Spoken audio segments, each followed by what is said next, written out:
Jump off that exhausting hamster wheel and into balanced living with Dr. Marissa. Promise you joy in the mystery. Dr. Marissa, also known as the Asian Oprah. Her mission, to be a beneficial presence on the planet. Her purpose, to be your personal advocate to live, laugh, love, learn. Her life motto, don't die wondering. Take back your life with Dr. Marissa Pay. And welcome. You are tuned into Take My Advice. I'm not using it. Get balanced with Dr. Marissa, the morning show here on KCAA, AM 1050, FM 102.3, FM 106.5, and streaming everywhere on KCAAradio.com from your computer or your smart or not so smart phone. Also on demand on iHeartRadio, Audible, iTunes, Spotify, Stitcher, Amazon Music, and many more. And also, of course, on my free subscribe YouTube channel, you get to actually watch and not just listen. And if you free subscribe, you'll get an alert every morning at 8 a.m. telling you that it's time to choose happiness. That's my message. I'm on a happy 88 mission, 88 million more happy people in the next 8 years. And that's my job. Why am I so concerned about your happiness? Because it's an energy, it's a vibration, and the more people that are feeling good and happy, the more creative we are, the more healthy we are. It's now very linked to your physical health as well as your mental health. And as we've been focusing on this week, it's really good for your mental health. When you are worried and concerned and afraid and perplexed and aggravated and frustrated and depressed, it's not good for your health. And it's certainly the antithesis of happiness. So I want you to feel as good as you possibly can. 88% is because if you're 100% happy, you're dead. I don't want that. No dead people walking. Instead, I want you to be 88%, which is a pretty high number. And it's also significant because 8's a lucky number in Chinese. It's a homonym for good fortune.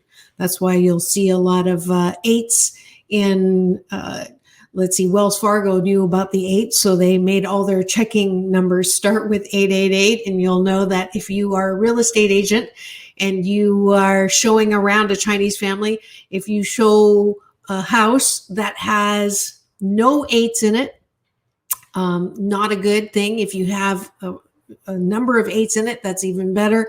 If you have a, Si is 4, which is a homonym for death. So we don't want 4s in the house numbers.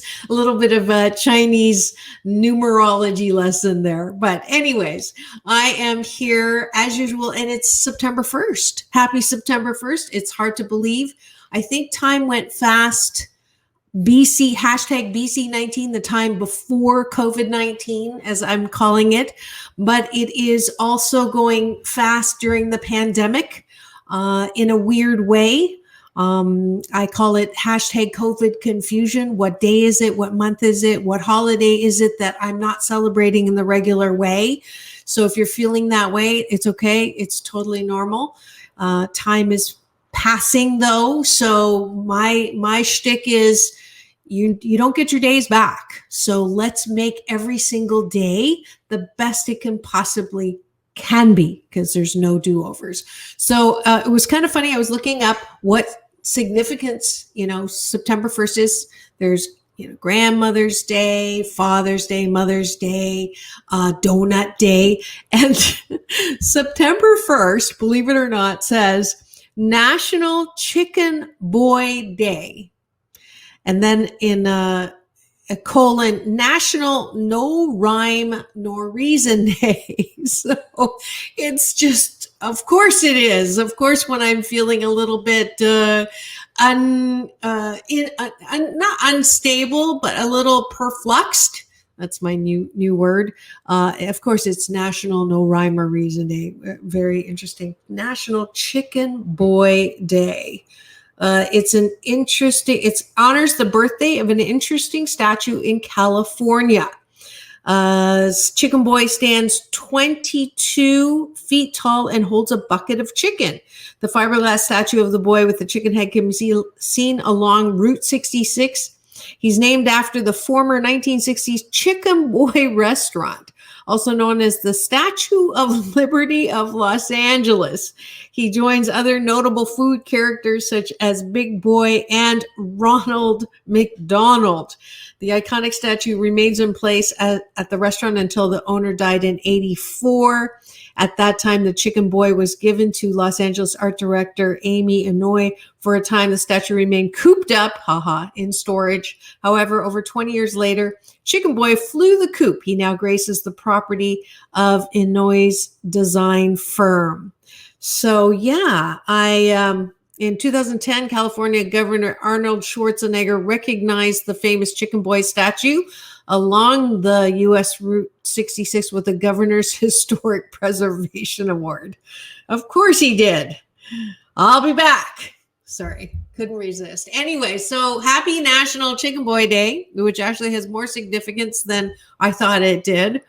And I hope that today's show, we're going to continue with mental health awareness. I'm going to start off giving you another Happy 88 tool, a suggestion on how I can feel better about life, myself, other people during this pandemic. That's been the question for this entire week, and continuing that. I think the first day I talked about ICBW, it could be worse. When you're feeling badly, it could be worse. And if you think about the things that you could be worse in, it actually sort of in a distorted way makes you feel a little bit better. And I honestly can't remember what I talked about yesterday, which Happy 88 tool, because I'm having hashtag COVID confusion. But today I do know what I wanted to talk about, and that is control and happiness. Control and happiness is actually the final chapter of my book, 8 Ways to Happiness from Wherever You Are. It's out of control into happiness. So the first chapter was out of loneliness into hope. And the last chapter is out of control into happiness. Because one of the things that keeps us from being happy is when things don't go our way. So we want things to go our way. And when we can't make them our way, we are unhappy. At least that's my experience. I don't know about you, but I want someone to think a certain way. I want someone to understand me a certain way, to believe in what I believe in. And when they don't, it's very frustrating. And one of the tools that gives you a little more choice in happiness is understanding when to hold and when to fold. What is under your control and what is not under your control? And the tool that I use is actually from my work as an organizational psychologist. Those of you who know my doctorate and my doctor name, Dr. Marissa, is from a PhD, not an MD, a doctorate in organizational psychology. So I'm a corporate psychologist who goes into companies and works with individuals, a lot of executives, on how to be better leaders. And one of the things that I get to talk about is Stephen Covey's circle of concern and circle of influence. And this is a tool that has totally helped me personally in my personal life and professional life, and my coachees, as well as teams. So it also works in your family. So here's the principle. Here's the answer. How do I feel better about things that I have no control over? So what Stephen Covey asks you to do is actually on a piece of paper, and you can do this with me now, unless you're driving. Don't do it if you're driving. If you're tuned into the AM 1050 channel or FM 102.3, FM 106.5, don't do this. But if you are watching on my YouTube channel or you're streaming on the Listen Now, or on any of the on-demands, then take a piece of paper, and I would just want you to write down all of the things that you are concerned with right now. So I'm going to use one of my clients right now without saying his name. Actually, I have several male and female clients, so you won't identify who you are.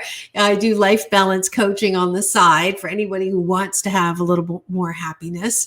And this particular client is concerned about his relationship with his wife. There's been some betrayal. There's been some misunderstanding. There's been some, very different night and day people. And so he's concerned about the relationship. He's concerned about his kids. Are they going to be healthy, happy? Are they going to be able to go back to school or not go to school? What's going on? One's in college, one's in high school, all of the things with the pandemic, getting vaccinated, not getting vaccinated, for kids at the age, all the Delta variants that are going on. He's concerned about that. He's concerned about his parents and their health. One has a chronic illness. The other one is very dependent on the other one. So he's concerned about that. He's concerned about his job because things are good, but the whole pandemic has impacted a lot of the shortages of things. And so, meeting customers' needs. He's concerned about his own health, between the Delta variant and we're maybe not being able to work out as much as he used to, maybe doing a little stress eating that he didn't used to and feeling the pounds come on. So he's concerned about that. He's concerned about his neighbors and what they're up to. There's been some complaints and there's been so he has quite a handful of things that he is concerned about.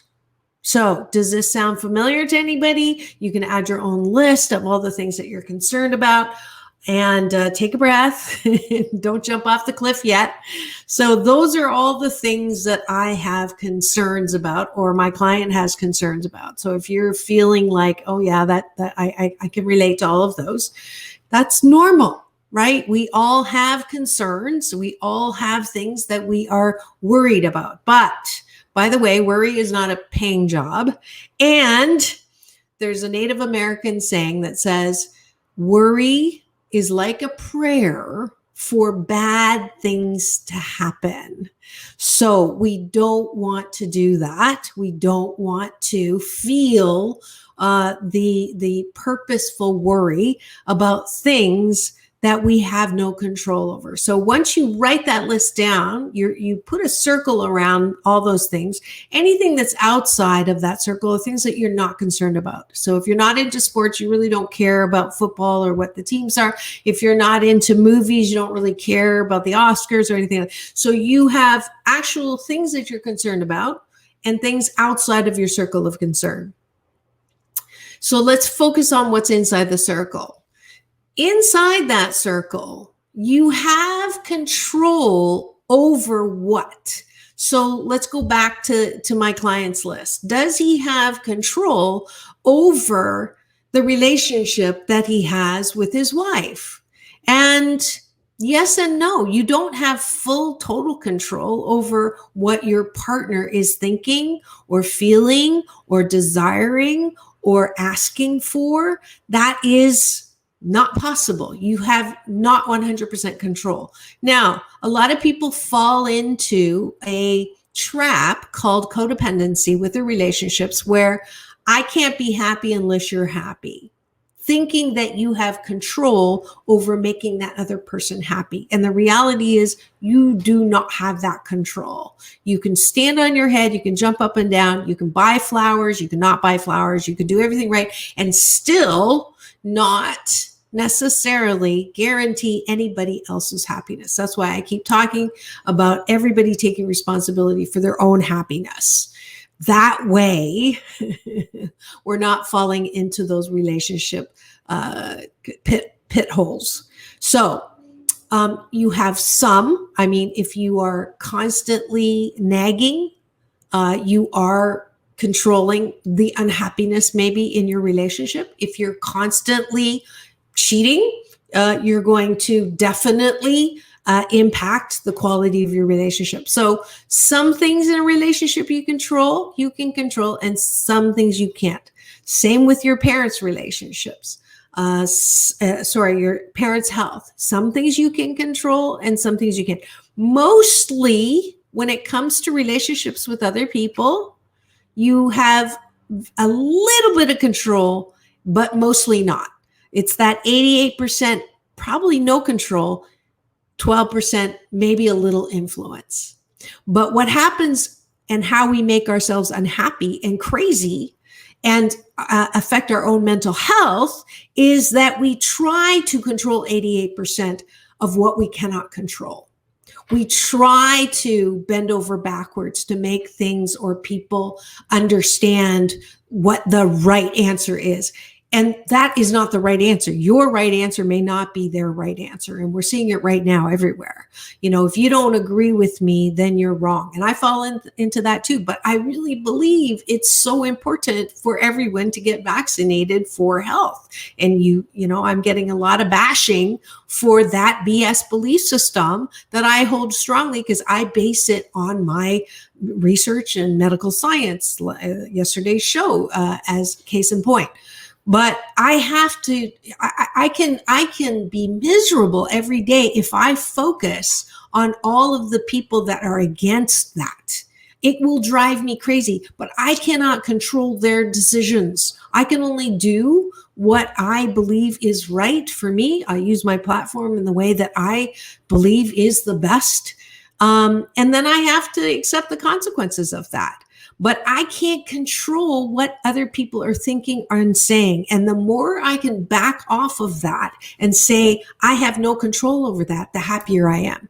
There's really only one thing that the circle of control and the circle of influence are there in steady. And that is, guess what? What is the one thing that I have 88% control over? The buck stops right over here.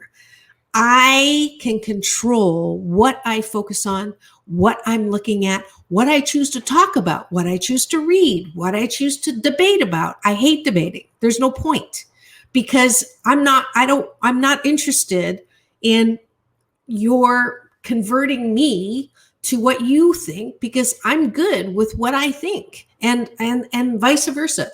If you are asking me for my opinion, I will give it to you. Now, that is my show. Take my advice. I'm not using it. But aside from that, here's the Happy 88 tool. If you can focus on what you can control the most, which is yourself, you will be happier. If you don't like what you're looking at, don't look at it. If you don't feel good when you're talking about something, don't talk about it. You do have control over that. It's called the word, choice, not the C word, commitment or collaboration or compromise. It's the word, choice. I have the choice. So in today's installment of How Do I Feel Better, use your number one powerful tool in life, which is choice.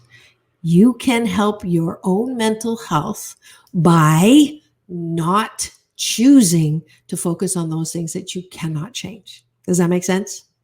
Okie dokie. And when we come back, we're going to start a spotlight interview and then follow that in the second half of the show because I just heard him on the radio the other day and I just went, oh, I'm so glad that I got to interview Kerri Kasem. Those of you who are of a certain generation, I'm ageless, but you cannot have forgotten the top 40 with Kerri Kasem. His daughter, Kerri Kasem, is who I got to interview. Casey Kasem and his top 40 was just such a staple. I loved listening to it. I know a lot of people, love music, and then having the countdown, I think was every weekend, and sometimes they would do it during the day. That's what we've got today. So I hope you enjoy my interview with Kerri Kasem, not just memories of her father, but most importantly, her experiences in stopping elder abuse. So that'll be when we come back. Keep it tuned here to Take My Advice. I'm Not Using It. Get Balance with Dr. Marissa, the morning show here on KCAA, AM 1050, here on KCAA, the station that leaves no listener behind.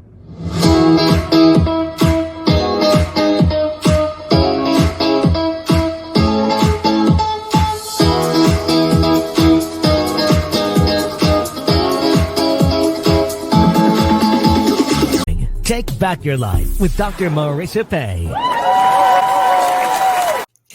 And we're back. You're tuned into Take My Advice. I'm Not Using It. Get Balance with Dr. Marissa, the morning show here on KCAA, AM 1050, FM 102.3, FM 106.5, and streaming everywhere, including kcaaradio.com. Hit the listen now button, as well as my YouTube channel, which is primed every 8 a.m. morning to drop the newest show for the day. You can hear me on AM 1050 in your car right after the NBC News. And of course, just thanking all of the guys.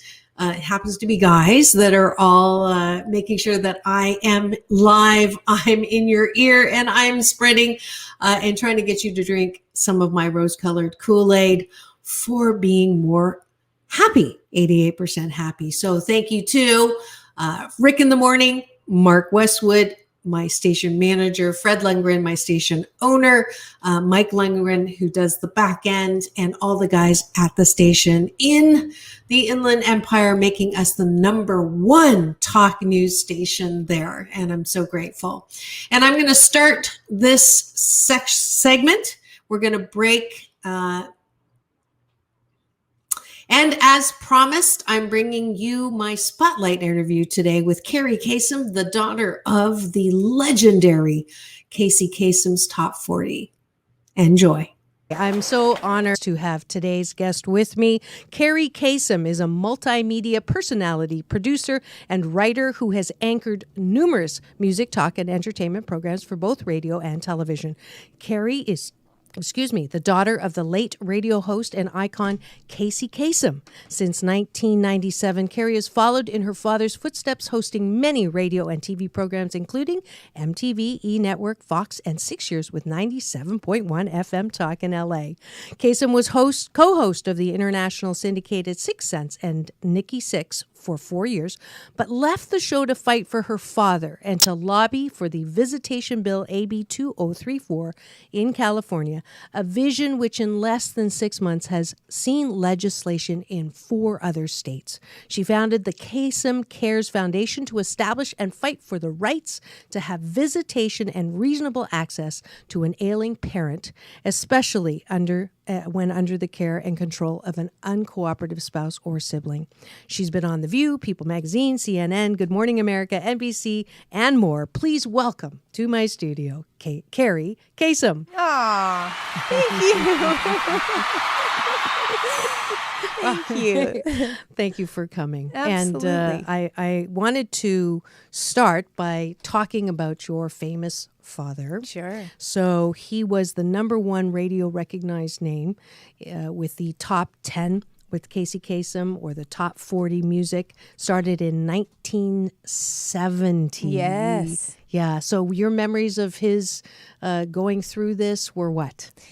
Going through, doing his shows. And, I went a few times. He really kept us out of the limelight in Hollywood, and he didn't want us there. But I definitely got to see him do his show. In fact, as I got older, that's when I worked for him for many years. Oh, I didn't know I that. learned, I was an intern for him. I went to radio school. And as I was in school, I worked for his show, getting up at 3 or 4 in the morning and doing all the copies and doing kind of the gopher work, the intern work, learning from the ground up. And that's really when I got to see him work, is when I was older. As a kid, I just knew him as Shaggy on Scooby-Doo, and his 350 cartoons that he did. Oh, that's Dad. That's Dad. I didn't even know that until I did the research. Yeah. Who knew? Who knew? A lot of people don't, and when they hear it, they say, "What? Casey Kasem was Shaggy?" Yeah, that's beautiful. What would be your favorite memory of working with him? Oh, working with him. Just what he taught me. You know, he said, always be sincere. If you don't believe in something, people are going to hear it in your voice. And don't ever, you know, he was offered millions and millions of dollars for cereal ads and restaurant ads and you know, soda ads, and he wouldn't do it because he didn't believe. He was a vegan. He wouldn't do anything dealing with animal products, not at all. And he could have made so much money, and he did make money, so he could turn those things down. And I think he would have, even if he wasn't making the money, because he was so, his morals and his ethics were extremely important to him. Yeah. My daughter is now a big fan because she's vegan, and I didn't know that. Yeah, I was vegan for 24 years. I'm now a strict vegetarian. But yes, it was because, and he never ever, when he would teach, he would lead by example. He would never tell us to be vegetarians. He never said, you need to eat this way. Never once. Right. And I grew up going, why does Dad eat that way? Why is Dad doing this? And I'd ask him questions, and he'd tell me why, but he would never make me. And I think that's why at 12, I became a vegan, and vegan for 24 years. Wow. And then I realized how bad soy was for you, and how I was allergic to wheat and all this. So I got off all that. And now I eat eggs, but besides that, I'm pretty strict still. Well, that's great. My daughter's a big vegan. She runs the club over at Cornell, and that's awesome. Yeah, that's awesome. It was one of the reasons why she chose Cornell, because they had great vegan food. But anyways, if you've just tuned in and you're wondering who I have in the studio today, it is Kerri Kasem, the daughter of the late wonderful radio icon and Shaggy on Scooby-Doo, Casey Kasem. And I did want to play a little clip of his last broadcast, 39 years on the air. I heard he was a bit of a perfectionist, and I think that's why he did so well. But he is, here's his very last broadcast that I'd just like to play to remind us all of the powerhouse that he was. I'm Casey Kasem. Well, now we're up to the #1 song in the land, and our look back at 4 amazing decades, counting them down. The countdown began on the 4th of July, 1970. It was an idea that my partner Don Bastani and I came up with. Our first show took more than 18 hours to record, and at first we only had 7 stations. But Don and I believed, and so did a growing number of listeners. Back then, there were no long-distance dedications on the show. That didn't come along until 1978, when Matt Wilson located one in the mail, and Matt's been with us ever since. To date, we've read more than 3,000 of your dedications. Over the years, musical trends have come and gone, from disco to new wave, from punk to hip-hop, from bubblegum to rock. We've been there, counting them down. It's been a great 39 years. I'd like to share with you something I've learned over the years. Success doesn't happen in a vacuum. You're only as good as the people you work with and the people you work for. I've been lucky. I've worked for and with the very best. And that was your dad. Yeah. Oh gosh, I told you sometimes I get really emotional. No, and I want you to be, because it's good. Tears No. Tears are the disinfectant that keep your heart soft. And thank you for sharing your heart with me, because I absolutely, the fact that this happened 2 years ago, or less than 2 years, little over 2 years, little over 2 years ago, and the things that you're doing, I'm so grateful that I got to have you here to share everything, including this. Well, thank you. Thank you, for having me. That was a very hard show for my dad to get through. Yeah. It took, they said the first show took 18 hours. I think that one took 8 or 9. It was very hard because his disease was so, it was progressing, and it was very hard emotionally for him. Yes. Yeah, and I can hear it in his voice. Yeah, I can too. And so take me back. This is what I do.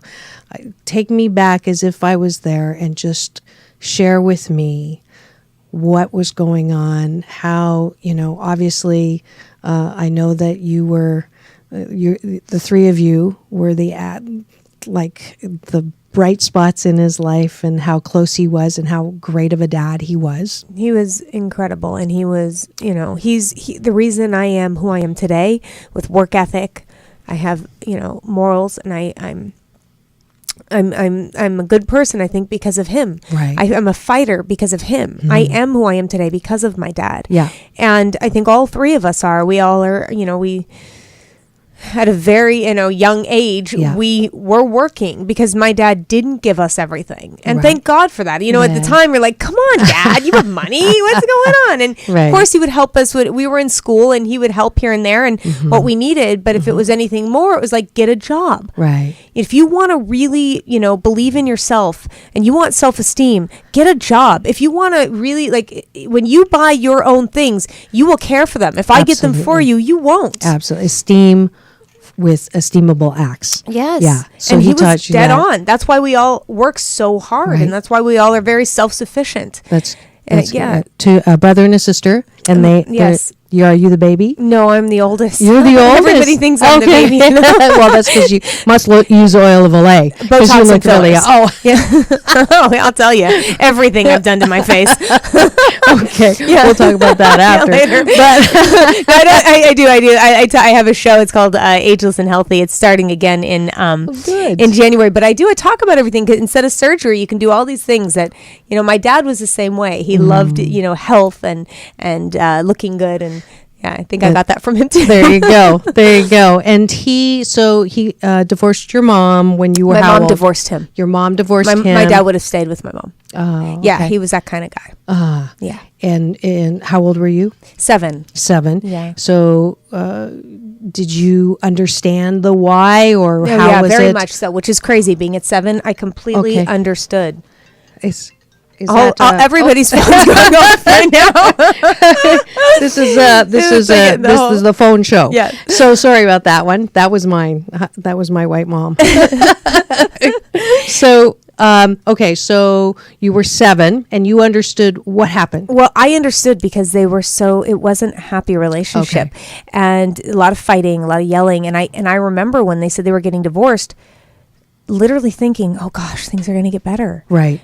And at 7, and my brother and sister broke down. I remember the scene as if I'm there. I can tell you exactly where we were. We were outside the house, sitting on the brick, and they were sitting down. My brother, was in my mom's, and my sister was being held by my dad, and I'm standing there in between them, and I'm the only one not crying because I'm like, something had to change. I remember that. Right. Being such a kid thinking that, which is so weird. That is weird. Yeah, but it weird. affected me. It was not an easy thing to go through. Right. Then it got worse when my father married, Jean Kasem, because she hated us for no reason. It was from the very beginning. From the very beginning. So there was never a good relationship. There was before they got married. She pretended to like us, and right after they got married, there was some niceties. And I remember, I actually have some. She's the first person that got me out in the ocean on a boogie board on a wave. I remember that. That was amazing for me because I was never going in the ocean. There were little things. She took us to a toy store once, and she's like, get what you want. And I thought, wow,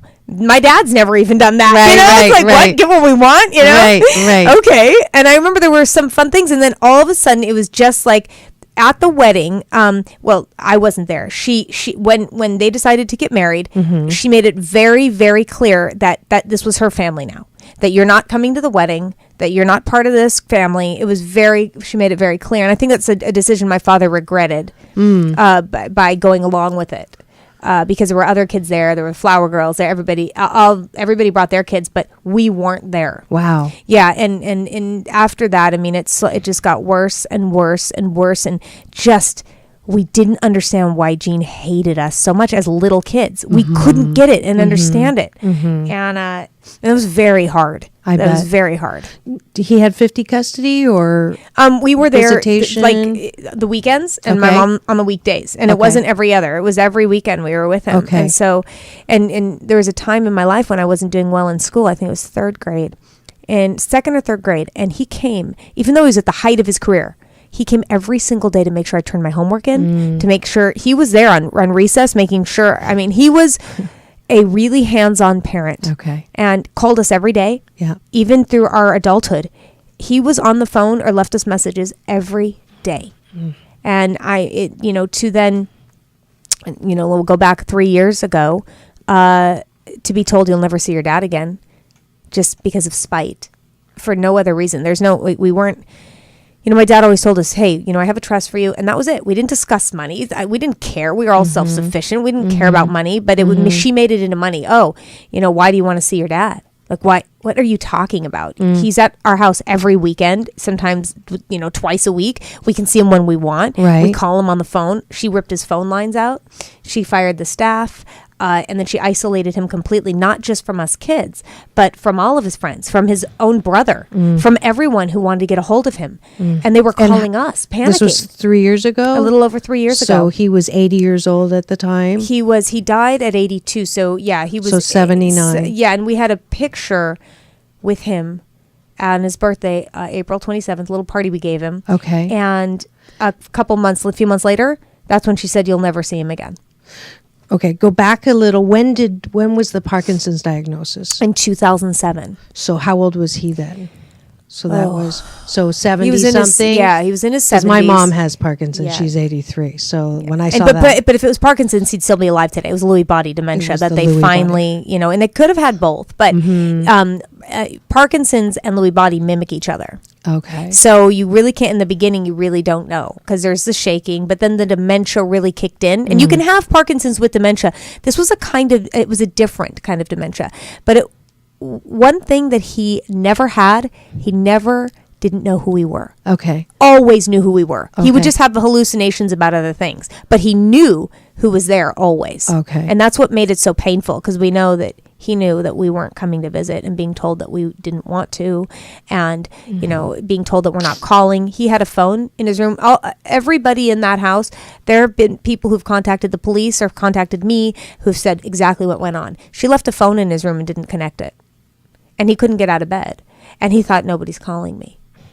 I mean, how you can't get more evil. I mean, that's just, you don't do that. And not only is it evil, it's unconstitutional, and it's you go against federal law there. There's been federal law put into place about communication and being able to communicate, especially if you're in a nursing home or a hospital.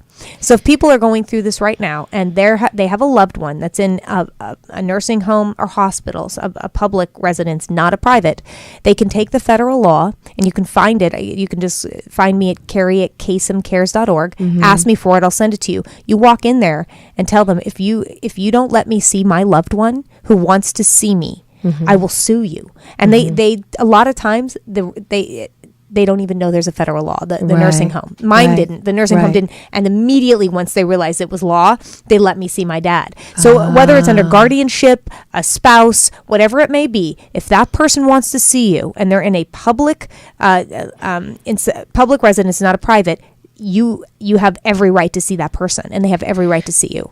Did you ever tell your dad, even growing up, as a teenager, I'm sure you felt the love. Sarcasm is another service I offer from Jean. Did you ever tell, Dad? Yes. And what? He's torn? In the beginning, it was like, oh, just give her time. I remember he kept saying she's really insecure. Right. I was going to say. Yeah. And he kept making excuses. Right. As we got older, there was this ongoing thing my dad would say, and it went on for a very long time. He kept saying, it's going to get better. It's gonna get better, I promise. It's gonna get better. And there was a time we're all in his car, and I remember this, we're driving, and Jean had done something horrible, and we said, Dad, why are you allowing this? Right. Why do you let her do this and this and this? What is going on, Dad? Right. And he turned to us and he goes, it's gonna get better. And we all took a moment, and all of us at the same time burst out laughing, because there was nothing, 15, 16, 17 years of it's going to get better. And he knew it. It was not getting better. It was getting worse. And it's either you're going to cry or you're going to laugh. And at that point, it was like, we just laughed. Yeah. There's nothing. It's not getting better. It's getting worse, Dad. And he couldn't do anything about it. In the time that he did want to do something about it, too late. It was too late. He was too sick and he was too weak. Yeah. I'm so sorry. It's okay. It's what he always fought for the underdog. Always. Yeah, No that's matter- it's like yeah. hope springs eternal. He's like a living hope springs eternal, and it's obvious. I'm an organizational psychologist, so it's obvious her angst came from massive amounts of insecurity. Because from what I read, she was an aspiring, and then she found him. So but it's just so sad. What happened. And so you flashed the law, you got to see him. I had an attorney, Martha Patterson, on my radio show out here in my third year doing it's called Gervie's Law. It's a law show, and we interview lawyers and talk about things that are in the news that deal with law. Yeah. And Martha Patterson comes on, and she said to me, you can see your dad. And this is after all the attorneys, after months of being in court. I'm like, what are you talking about? Well, he's at Berkeley East. TMZ actually called us up and said, we found your dad. This is after 4 months of looking for him. They said, we found where she put him. And they told us. They didn't even put it out on their site. They Wow. just told us. That's nice of them. Oh, yeah. And I will always hold a soft spot for Gary, who told me this. And he's, it was very, very kind of him to do so. Right. So what we went there, and they wouldn't let us in. And this a few weeks later, I'm on the show, and I have this elder law attorney. And she said, you can get in to see your dad. There's a federal law created by a CANAR, California Association for Nursing Home Reform, Pat McGinnis, 30 years ago. What are you talking about? Right. How do I not know this? So Monday, my show was Saturday. Monday morning, we march in. She actually said, not only do I know your dad wants to see you? I was in court when Judge Leslie Green said Casey Kasem wants to see his kids. Now figure it out in the hallway. Yeah. So she marched in there with the court transcripts, with the federal law, and within a half an hour, we were sitting next to my dad. And this is where the Reels documentary goes from there. And if you sent me the link, and I Yep. watched it, and I was mesmerized. And I do the research because I just got back from Florida, so I watched it yesterday, and Yeah. I'm like, I was just shocked because you hear or you see or what gets reported, it has all of the whatever, so you really don't know Right. what happened, Right. but that this could happen, it's unbelievable. It's unbelievable that you go to see someone that you love, who loves you, and all of a sudden you can't. Right. I mean, that's just like, what? I know. People don't realize that once you turn 18, you have no rights to see your adult parents. None. Zero. So if your adult parent becomes disabled or sick, and there's a caretaker living in the house, or you're in somebody else's home, they can actually say you're never going to see your parents again, and it's legal. They don't have to let you in that house. And people say, oh, well, I'd knock down the door. Well, you'd be in jail and then really never see her. Well, I wouldn't let that happen. Really? I did everything. I called the police. I called Adult Protective Services. I went to court, spent $350,000. And even though my dad said, I want to see my children, I want my children in charge of my medical care, in writing, to the court-appointed doctor, Dr. Trader, to the PVP attorney, that's his attorney appointed to him by the court, said the same thing, says Sam, and then they all took it to the judge and said, Judge, let Casey see his kids. Because there's no, she literally couldn't rule on that because there was no fight for power of attorney and there was no fight for guardianship. She could not rule on visitation. You have to go through an entire trial, an entire fight, just to rule on visitation. I changed the law. This is when this happened to me. I started getting hundreds of letters from people going through the same thing. They couldn't see their parents. They were being stopped, whatever it may be. And it's a common sense law that needed to change. So Assemblyman Mike Gatto, after hearing my story, his office called me. And my stepfather is a lobbyist. My lawyer had written a bill in 2011 concerning the same thing. It was like it all came together. Yeah. So serendipitous, right? It just happened.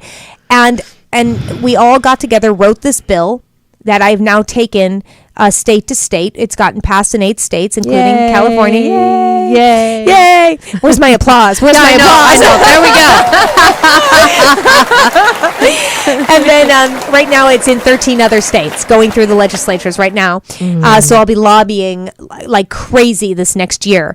But yeah, so if you are going through this and you can't see your parent, please contact kasemcares.org. It's KASEM, cares.org. We have a hotline. We have a helpline. We have support.